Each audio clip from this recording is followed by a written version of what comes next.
হঠাৎ দেখি আকাশে প্রচুর মেঘ করেছে, গুড়ি গুড়ি বৃষ্টিও শুরু হয়েছে, কিন্তু আমাদের তো মাঠে ধান কাটা পড়ে আছে। আমি দিদি তিনজন মিলে চলে গেলাম মাঠে। যেই ধানগুলো কাটা পড়েছিল সেই ধানের আটিগুলো বেঁধে নিতে। এই ধান কাটার সময় বৃষ্টি হলে সবারই খুব অসুবিধা হয়, কারণ ধান ছাঁকতে হয়। পাঁচ আটনের সবাইদের চাষ আছে, কেউ কারো মেলার জায়গা পায় না। যতক্ষণ মা দিদি মিলে ধানের আটিগুলো বাঁধছিল ততক্ষণ আমি ধানের আটিগুলো নিয়ে যে আটনে সাজিয়ে রাখছিলাম।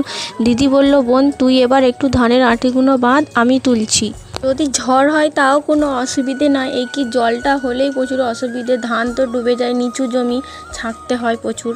সব ধানের আটি বাঁধা হয়ে যাওয়ার পরে মা আমি দিদি তিনজন মিলেই সব ধানের আটিগুলো আটনে তুলে রাখবো। এখনো ধান কাটা বাকি, তার মধ্যেই এত বৃষ্টি ঝড় শুরু হয়ে গেছে।